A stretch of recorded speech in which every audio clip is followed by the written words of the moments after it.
Hello everyone, the Chart Guys have been working on an introductory technical analysis course for quite some time now, and after surveying hundreds of traders with what would be the most sought after information regarding technical analysis, we came up with this course, When to Enter and Exit.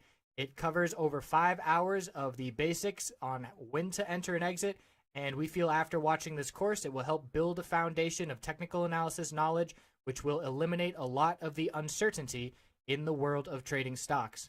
So the course outline, we go over the psychology of trading, establishing a game plan, the different indicators we use to signal a bullish and bearish entry, how to recognize support and resistance levels, poor entries, where traders make mistakes, exit targets, how do you know where to sell your trade, where to place stop losses, that's very important, minimizing losses is what keeps you in the game long term, my personal preparations, how I go about getting ready for each trading day, and then piecing it all together, utilizing all the information we just learned and how to apply that in the real world for making successful, profitable trades. As a bonus, we also include a lot of information on finding entries and exits utilizing patterns, and you can find these patterns on every time frame on pretty much any stock and commodity trading, and certainly being able to recognize those patterns can give you an edge as well. So we hope you will check this out. Again, it's an introductory level course. So if you are new to technical analysis and trying to get a firm grasp on things and feeling a little bit overwhelmed, then this course is for you. I hope you check it out. Appreciate you watching. Looking at Twitter on the daily, weekly, shorter term time frames. So the bears were absolutely in control for a long time here, driving the price to the downside, 7 red days in a row. And let's see here. It looks like we did see 3 gap downs in a row. Actually, I take that back. Only 2 gap downs. There wasn't a gap down open here from the 19th to the 20th. So we had a very clear pullback that had us nearing oversold conditions right before oversold on the daily chart, which means we were oversold on the hourly chart. So we have a bullish reversal candlestick forming on Friday. The only concern for the bulls was the lack of volume, but again, the market, very, very low volume day on Friday, so there is no surprise that it was a low volume bounce attempt.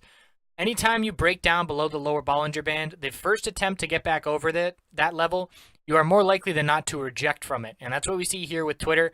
That lower Bollinger Band is 1656. But if the bulls get above that Bollinger Band, the good thing for the bulls is that it's going to drop down significantly on Tuesday. It's at 1656, and by Tuesday it'll likely be around 1640.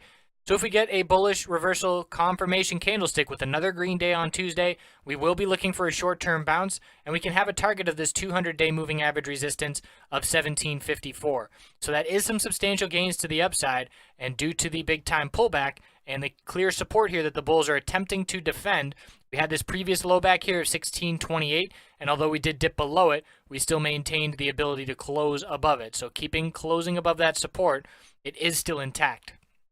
So why I am potentially confident on Twitter continuation for this bounce? Well, actually, let's look at the weekly first, then we'll look back at the shorter term time frames to make that point.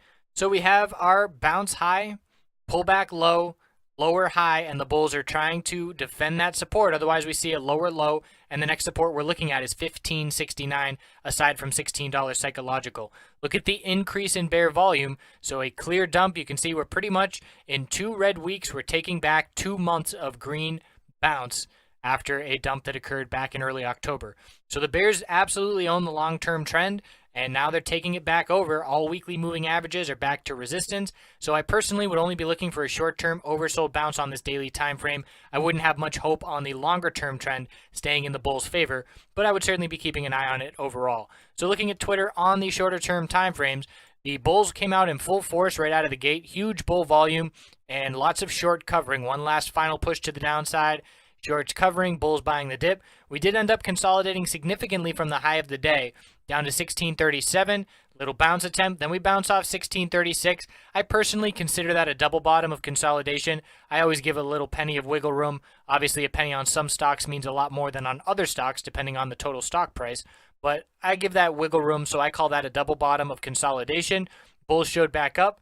Another lower high, tighter and tighter range, and then a bull break in the last hour to see some strength into the close.